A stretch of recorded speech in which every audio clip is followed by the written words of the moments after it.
پاک بیٹی کا حیا ہم سب پہ لازم ہے، سب کے کہنا ہے سبحان اللہ۔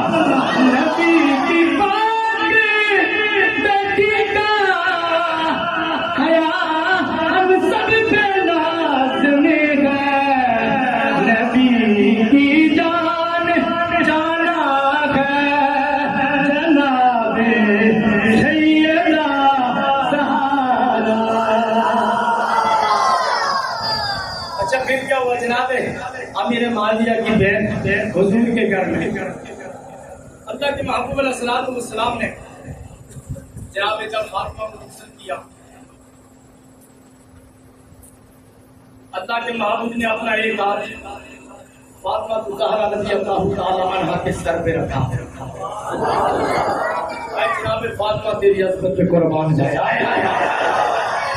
جناب فاطمہ زہرا کو رخصت کیا، علی سے شادی ہوئی، رخصت کیا، اپنا ایک ہاتھ رکھا، فرمایا اے ہاتھ میرے بدو آئی، اے ہاتھ خدیجہ پہ بدو آئی۔ رخصت کی تھا، اللہ کے محبوب علیہ الصلوۃ والسلام نے بڑی وصیت فرمائی، وصیت فرمائی جناب فاطمہ الزہرا رضی اللہ تعالی عنہا۔ جناب جب رخصت ہوئے فرمایا علی، جناب علی پیر کی نظریں جھکی ہوئی ہیں۔ ہم تو کہتے ہیں اللہ کے محبوب کا اتنا ادب کرو جتنے بڑے بھائی کا کرتے ہیں، استغفر اللہ۔ اللہ کے محبوب علیہ الصلوۃ والسلام نے فرمایا علی، علی پیر کی نظریں نیچے ہیں، حضور غلام حاضر ہے۔ اللہ کے محبوب علیہ الصلوۃ والسلام نے فرمایا علی، یہ میری بڑی فاطمہ تجھے پتہ ہے نا کہ میرے جگر کا ٹکڑا ہے، میں علی تجھے پتہ ہے میرے جگر کا ٹکڑا ہے، اسے راضی رکھنا ہے، علی خوش رکھنا ہے، اسے ناراض نہیں کرنا، اسے خوش رکھنا ہے۔ اس ٹکڑے پہ ایسی سرائے پتہ چلے مصطفیٰ کے غلام مصطفیٰ کی میری مسجد میں بیٹھے، ایسا ذکر سنا ہے کہ دیواریں بھی دعا بن جائیں، فرشتے بھی دعا بن جائیں۔ اللہ بھی فرمائے دیکھو تو صحیح میرے اہل بیت سے محبت کیسے کرتے ہیں، میں بھی ان سے محبت کرتا ہوں۔ سن کے آپ نے بولنا ہے، محبت کا اظہار کرنا ہے۔ فرمایا علی، جناب علی کرم اللہ وجہ کریم حاضر ہیں، نظریں چکی ہیں۔ فرمایا علی، فاطمہ میرے جگر کا ٹکڑا ہے، فاطمہ سے پیار کرتا ہوں۔ فرمایا علی، فاطمہ کو راضی رکھنا ہے، فاطمہ کو خوش رکھنا ہے، فاطمہ کو پیار دینا ہے، فاطمہ کو دیکھنا ہے۔ کیوں؟ جس سے فاطمہ راضی ہو جائے اس سے اللہ راضی ہوتا ہے، جس سے رب راضی ہو جائے اس سے مصطفیٰ راضی ہوتا ہے۔ اس لیے جس سے فاطمہ راضی ہو جائے رب راضی ہوتا ہے، جس سے رب راضی ہو جائے مصطفیٰ راضی ہوتا ہے۔ جناب علی کرم اللہ وجہ الکریم آخری بات ذرا بات جب دوسرا نکاح کرنے کا ارادہ فرمایا، علی کرم اللہ وجہ الکریم نے اللہ کے محبوب کو خبر پہنچی، فرمایا علی تب تک دوسرا نکاح نہیں کر سکتے جب تک میری بیٹی فاطمہ تیرے نکاح کے اندر موجود ہے۔ آپ بتائیں گے علی کوئی پھل پینے والے کا نام نہیں ہے، علی کڑے پہننے والے کا نام نہیں ہے، علی چرچ کا سودا لگانے والے کا نام نہیں ہے، علی وہ ہے جو مسلے پہ چڑھ کے ماننا جاتا ہے، جو نماز پڑھ کے مانا جاتا ہے۔ میں علی جب تک میری بیٹی فاطمہ تیرے نکاح میں آپ نکاح نہیں کر سکتے۔ علی کو چال تو نہیں تھی، اللہ کے محبوب نے فرمایا میں علم ہوں، علم کا شعر ہوں، علی اس کا دروازہ ہے۔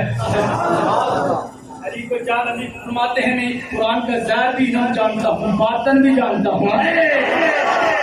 ادھر تو رب نے فرمایا کہ جناب 3 4 شادیاں کرو، اللہ کے محبوب نے جب منع کیا علی نے کیوں نہیں کیا؟ رب نے فرمایا نہ 4 شادیاں کرو، جب رب نے فرما دیا 4 شادیاں کرنی ہے۔ یہاں پہ اگر کسی کو پتہ چل جائے آپس کی بات ہے، آپ پہ کوئی نہیں سنتا۔ اگر کسی بیوی کو پتہ چل جائے میرا خامد دوسری شادی کر رہا ہے، وہ کہتا ہے اس کا بیڑا غرق ہو، میں کہتا ہوں ساتھ تیرا بھی بیڑا غرق ہو۔ جب قرآن نے فرما دیا تو بیوی سے پوچھنے کی اجازت نہیں ہے، آپ کے اندر استطاعت ہے، برابری کر سکتے ہیں، چوتھی شادی کریں، تیسری کریں، دوسری کریں، کر سکتے ہیں، کیونکہ رب کا حکم ہے، جو رب کے حکم کو مانتا ہے اللہ ان سے راضی ہو جاتا ہے۔ جہاں پہ زنا پہ کسی کو شرمندگی نہیں ہوتی، گناہ پہ کسی کو شرمندگی نہیں ہوتی. اگر خاموش دوسری شادی کر لے تو عورت کا حال بے حال ہو جاتا ہے. فرمایا علی اس لیے کہ میری بیٹی کے فاطمہ کی بیٹی کے ہوتے ہوئے دوسرا نکاح نہیں کر سکتے کیونکہ اس لیے بات لمبی نہیں کر سکتے. فرمایا اس لیے علی رب نے فرمایا کہ جب تم دوسری شادی کرو تیسری کرو چوتھی کرو تو آپ نے سب کو برابر رکھنا ہے. آپ نے کیا کرنا ہے؟ سب کو برابر رکھنا ہے. تو فرمایا علی تم میں سمجھانا چاہتا ہوں علی دوسری شادی نہیں کر سکتے کیونکہ جب تم دوسری شادی کرو گے دونوں کو برابر رکھنا پڑے گا. لیکن یاد رکھنا علی تجھے پتا نہیں میں تجھے بتاتا ہوں اللہ نے میری بیٹی فاطمہ جیسے دوسری عورت کو پیدا ہی نہیں کیا. اللہ نے تو میری بیٹی فاطمہ جیسے دوسری عورت کو پیدا نہیں کیا. جب پیدا نہیں کیا تو میری بیٹی جو ہوتے ہوئے نکاح نہیں کر سکتے. اللہ تبارک و تعالیٰ آپ کے جذبے کو سلامت رکھے. اللہ تبارک و تعالیٰ آپ کے نصیبوں کو اونچا کرے. کیا بیت میں بولے اہل بیت سے محبت کی پنجتن پاک جناب اللہ کے محبوب جناب علی کرم اللہ وجہ الکریم جناب فاطمہ امام حسن اور امام حسین یہ وہ پنجتن پاک ہیں جن کے لیے اللہ کے محبوب نے فرمایا مولا یہ میرے پنجتن پاک ہیں جو ان سے محبت کرتا ہے تو ان سے محبت کر لے. واخر دعوانا الحمدللہ رب العالمین. اسی طرح آپ